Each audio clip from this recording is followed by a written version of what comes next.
আসসালামু আলাইকুম ওয়া রাহমাতুল্লাহি ওয়া বারাকাতুহু। আলহামদুলিল্লাহি ওয়া কাফা ওয়া সালামুন আলা ইবাদিহিল্লাযীনা ইসতাফা। সম্মানিত দর্শকবৃন্দ, ক্রোধ ও রাগ যদি আল্লাহ তাআলার রাস্তায় না হয়, যদি আল্লাহ তাআলার জন্য না হয়, তাহলে তা মানুষের জন্য ক্ষতিকারক। ক্রোধ কত রকমের ক্ষতি করতে পারে তা যদি সমাজে দেখা যায়, মানুষের অবস্থা যখন মানুষ রাগে বিভিন্ন রকমের বড় বড় অপরাধ, মানুষের ওপর অন্যায় এবং এমন এমন কাজ করে বসে যে পরে সে নিজেই অনুতপ্ত হয়। এসব কিছু লক্ষ্য করলে সহজেই বোঝা যাবে যে ক্রোধ মানুষের জন্য কত ক্ষতিকারক। রাসূল সাল্লাল্লাহু আলাইহি ওয়াসাল্লাম কীভাবে ক্রোধ সংবরণ করতেন তা আমাদের জন্য আদর্শ। রাসূল সাল্লাল্লাহু আলাইহি ওয়াসাল্লাম বিভিন্ন সময়ে বিভিন্ন মানুষের পক্ষ থেকে কষ্ট পেয়েছেন, কিন্তু নিজেকে নিয়ন্ত্রণ করেছেন এবং ক্রোধ দমন করার চেষ্টা করেছেন আর উম্মতকে তার শিক্ষা দিয়েছেন। বুখারী ও মুসলিমে বর্ণিত আব্দুল্লাহ বিন মাসউদ রাদিয়াল্লাহু আনহু বলেন যে হুনাইনের যুদ্ধের পর রাসূল সাল্লাল্লাহু আলাইহি ওয়াসাল্লাম যখন মাল বন্টন করলেন, তো কিছু মানুষকে বন্টনের বিষয়ে প্রাধান্য দিলেন, তাদেরকে অধিক অংশ দিলেন। যেমন আকরা বিন হাবিস নামী একজনকে 100টি উট দিলেন, আরও একজন উয়াইনা, তাকেও 100টি উট দিলেন। এবং রাসূল সাল্লাল্লাহু আলাইহি ওয়াসাল্লাম আরও কিছু সম্ভ্রান্ত ব্যক্তিদের বিশেষভাবে দান করলেন। এই অবস্থা দেখে একজন ব্যক্তি তা সহ্য করল না, বলতে লাগলো, ওয়াল্লাহি ইন্না হাযিহিল কিসমাহ মা উদিলা ফিহা ওয়া মা উরিদা বিহা ওয়াজহুল্লাহ। বলতে লাগলো, আল্লাহর কসম, এই বন্টনে ন্যায় করা হয়নি এবং এই বন্টন করার সময় আল্লাহ তাআলার সন্তুষ্টির কথা চিন্তা করা হয়নি। আব্দুল্লাহ বিন মাসউদ রাদিয়াল্লাহু আনহু এ কথা সহ্য করতে পারলেন না। তাকে বললেন, ওয়াল্লাহি লা উখবিরান্না নবিয়্য সাল্লাল্লাহু আলাইহি ওয়াসাল্লাম, তুমি রাসূল সাল্লাল্লাহু আলাইহি ওয়াসাল্লামের সম্পর্কে এ ধরনের মন্তব্য করো, আমি অবশ্যই নবী সাল্লাল্লাহু আলাইহি ওয়াসাল্লামকে গিয়ে তোমার এ কথা জানাবো। যখন রাসূল সাল্লাল্লাহু আলাইহি ওয়াসাল্লাম জানতে পারলেন, তিনি বললেন, ফামান ইয়াদিল ইযা লাম ইয়াদিলিল্লাহু ওয়া রাসূলুহু রাহিমাল্লাহু মূসা ফাকাদ উযিয়া বিআকসার মিন হাযা ফাসাবার। রাসূল সাল্লাল্লাহু আলাইহি ওয়াসাল্লাম রাগান্বিত না হয়ে শুধু এতটুকু বললেন যে যদি আল্লাহ ও তার রাসূল ন্যায় না করেন তাহলে কে আর ন্যায় করতে পারে। তিনি মুসা আলাইহিস সালাতু ওয়াস সালামের কথা স্মরণ করলেন, বললেন, আল্লাহ তাআলা দয়া করুক মুসা আলাইহিস সালাতু ওয়াস সালামের উপর। বললেন, আল্লাহ সুবহানাহু ওয়া তাআলার রহমত নাজিল হোক মুসা আলাইহিস সালাতু ওয়াস সালামের উপর। তাকে এর চেয়েও বেশি কষ্ট দেওয়া হয়েছে, কিন্তু তিনি ধৈর্য ধারণ করেছিলেন। সহিহ মুসলিমে বর্ণিত আয়েশা রাদিয়াল্লাহু আনহা নবী সাল্লাল্লাহু আলাইহি ওয়াসাল্লামের দাওয়াতের এক সফরের কথা উল্লেখ করলেন। যখন তিনি তায়েফ গিয়েছিলেন দাওয়াত দিতে এবং তায়েফের মানুষ নবী সাল্লাল্লাহু আলাইহি ওয়াসাল্লামকে বিভিন্ন রকমভাবে কষ্ট দিয়েছিল, অপমানিত করেছিল। নবী সাল্লাল্লাহু আলাইহি ওয়াসাল্লাম তায়েফ থেকে ফিরে আসলেন।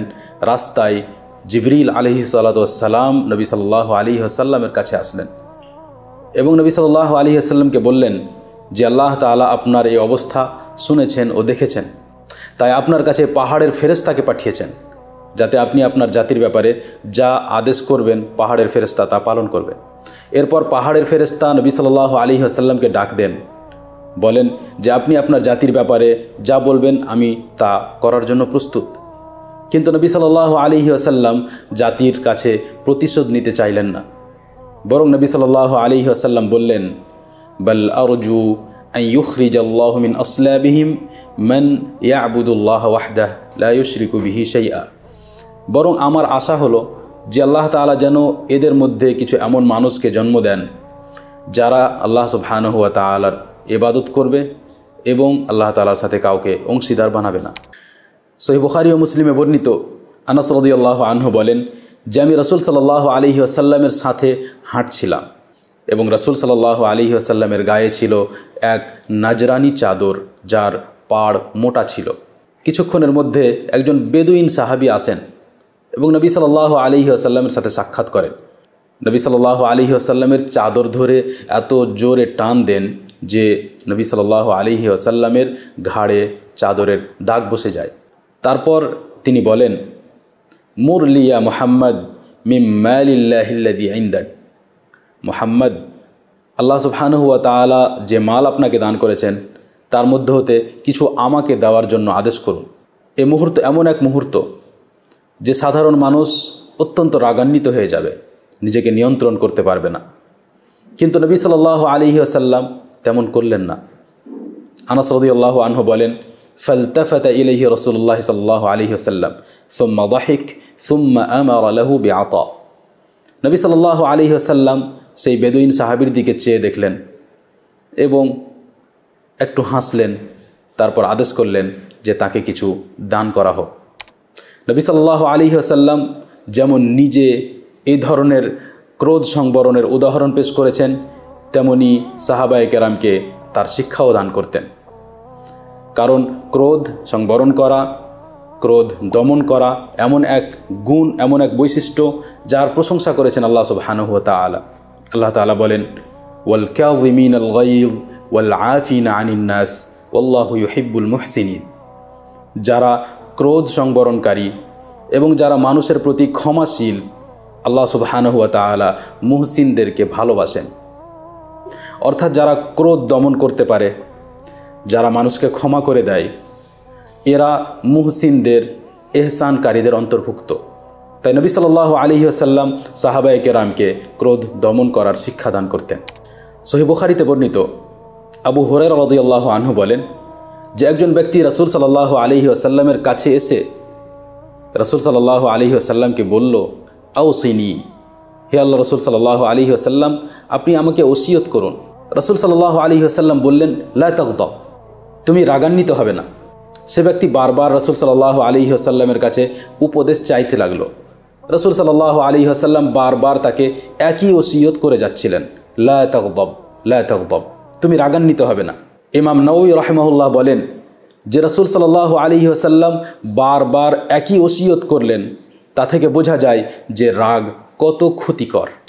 সহিহ বুখারী ও মুসলিমে বর্ণিত সুলাইমান বিন সুরাদ রাদিয়াল্লাহু আনহু বলেন যে রাসূল সাল্লাল্লাহু আলাইহি ওয়াসাল্লামের সামনে দুজন ব্যক্তি একে অপরকে গালি দিচ্ছিল। এমনকি একজন এত রাগান্বিত হয়ে গিয়েছিল যে তার চোখ লাল হয়ে গিয়েছিল, তার গলার রগ ফুলে গিয়েছিল। রাসূল সাল্লাল্লাহু আলাইহি ওয়াসাল্লাম এই অবস্থা দেখে বললেন, ইন্নী আ'রিফু কালিমা লাউ ক্বালাহা লাযাহাবা আনহু আল্লাযী ইয়াজিদ, আউযু বিল্লাহি মিনাশ শাইতানির রাজীম। আমি এমন একটি শব্দ জানি, এমন একটি কথা জানি যে যদি এ ব্যক্তি সেই শব্দ উচ্চারণ করে তাহলে সে যা অনুভব করছে তা দূরীভূত হবে, অর্থাৎ তার রাগ শেষ হয়ে যাবে। আর সে শব্দ হলো আউযু বিল্লাহি মিনাশ শাইতানির রাজীম। কিন্তু সে ব্যক্তি আরও রাগান্বিত হয়ে রাসূল সাল্লাল্লাহু আলাইহি ওয়াসাল্লামকে বলতে লাগলো, হাল তারা বি মিন জুনুন, আপনি কি মনে করেন যে আমি পাগল হয়ে গেছি? এই হাদিসে নবী সাল্লাল্লাহু আলাইহি ওয়াসাল্লাম শিক্ষা দিলেন যে যখন অতিরিক্ত রাগ হবে, যখন রাগ সীমা ছাড়িয়ে যাবে, তখন একজন ব্যক্তিকে কি করা উচিত। ইমাম নাওয়ী রাহিমাহুল্লাহ বলেন যে এই হাদিস থেকে বোঝা যায় যে কেউ যদি রাগের সময়, ক্রোধের সময় আউযু বিল্লাহি মিনাশ শাইতানির রাজীম বলে তাহলে তার রাগ শেষ হওয়ার এটি কারণ। এবং এটাও বোঝা যায় যে রাগ শয়তানের কুমন্ত্রণার কারণে হয়ে থাকে। নাওয়ী রাহিমাহুল্লাহ আরও বলেন যে রাগ এমন এক জিনিস যার কারণে মানুষ নিজের ভারসাম্য হারিয়ে ফেলে, বাতিল কথা বলে, অসার কথা বলে, এবং অনেক সময় মানুষ শত্রুতার সংকল্প নেয় যে আমি তার সাথে আর কখনো কথা বলবো না, তার সাথে আর কোনো সম্পর্ক রাখবো না। এবং আমাদের সমাজের অবস্থা দেখলে তা স্পষ্ট বোঝা যায় যে কিভাবে মানুষ কথায় কথায় রাগ করে একে অপরের সাথে সম্পর্ক ছিন্ন করে নেয়। রাসূল সাল্লাল্লাহু আলাইহি ওয়াসাল্লাম শিক্ষা দিলেন যে যদি রাগ হয় তাহলে আউযু বিল্লাহি মিনাশ শাইতানির রাজীম বলতে হবে। এ সম্পর্কে আরও কিছু হাদিস বর্ণিত হয়েছে যে যদি বেশি রাগ হয় কিংবা মানুষ রাগান্বিত হয়ে যায়, সে সময় সে যদি এই কাজ করে তাহলে তার রাগ শেষ হয়ে যাবে। যার মধ্যে একটি হাদিসে বর্ণিত হয়েছে যে সে ব্যক্তি যেন বসে যায়, তারপরেও যদি তার রাগ শেষ না হয় তাহলে সে যেন শুয়ে যায়। কিন্তু এই হাদিস সনদের দিক থেকে দুর্বল। তেমনি আরও একটি হাদিস বর্ণিত হয়েছে যে যখন কেউ রাগান্বিত হবে, যেহেতু এই রাগ শয়তানের পক্ষ থেকে আসে, তাই তাকে ঠান্ডা করার জন্য সে যেন ওযু করে নেয়। কিন্তু এই হাদিসের মধ্যেও দুর্বলতা রয়েছে। তাই আমাদের কাছে আমল করার জন্য রাগের সময় যে শব্দটি আমাদের বলতে হবে তা হলো আউযু বিল্লাহি মিনাশ শাইতানির রাজিম। অনেক মানুষ মনে করে যে কেউ আমার ওপর অন্যায় করলো, কেউ আমাকে কোনো কথা বলল, আমার রাগ হলো আর আমি নিজেকে নিয়ন্ত্রণ করব, তাহলে তো আমি দুর্বল, তাহলে তো আমি প্রতিশোধ নিতে পারলাম না। কিন্তু আসলে বিষয়টি কি এরকম? রাসূল সাল্লাল্লাহু আলাইহি ওয়াসাল্লাম এ সম্পর্কে কি বলতেন? সহিহ বুখারী ও মুসলিমে বর্ণিত রাসূল সাল্লাল্লাহু আলাইহি ওয়াসাল্লাম বলেছেন, লাইসা আশ-শাদীদু বিস-সুরআহ ইন্নামা আশ-শাদীদু আল্লাযী ইয়ামলিকু নাফসাহু ইনদাল গাদাব। আসলে সে ব্যক্তি শক্তিশালী নয় যে অন্যকে ধরাশায়ী করতে পারে, কিন্তু প্রকৃতপক্ষে শক্তিশালী হলো সে যে ক্রোধের সময় নিজেকে নিয়ন্ত্রণ করতে পারে। ক্রোধ নিয়ন্ত্রণ করতে পারা প্রমাণ করে যে যে ব্যক্তি এরকম করতে পারে সে একজন দৃঢ়চিত্ত ব্যক্তি। যদি কেউ নিজের ক্রোধ দমন করতে পারে তাহলে মানুষ তার কাছে নিজেকে নিরাপদ মনে করে, মানুষ তার কাছে আসে এবং তার থেকে দূরে সরে যায় না। যদি সমাজের মধ্যে সবাই নিজের নিজের ক্রোধ সংবরণ করে তাহলে সমাজে ভালোবাসা সৃষ্টি হবে, ভালোবাসার পরিবেশ তৈরি হবে এবং মানুষের মধ্যে ভ্রাতৃত্ব বাড়বে। রাসূল সাল্লাল্লাহু আলাইহি ওয়াসাল্লামের আদর্শ যে আমাদেরকে ক্রোধ সংবরণ করতে হবে। আল্লাহ সুবহানাহু ওয়া তাআলার কাছে দোয়া করি যে আল্লাহ তাআলা আমাদেরকে তৌফিক দান করেন যে আমরা নিজেদেরকে নিয়ন্ত্রণ করি এবং একে অপরকে ক্ষমা করতে শিখি। আল্লাহ সুবহানাহু ওয়া তাআলা আমাদের সকলকে তৌফিক দান করেন। ওয়া সাল্লাল্লাহু ওয়া সাল্লাম ওয়া বারাকা আলা নবিয়িনা মুহাম্মদ ওয়া আলা আলিহি ওয়া আসহাবিহি আজমাইন। আসসালামু আলাইকুম ওয়া রাহমাতুল্লাহি ওয়া বারাকাতুহু।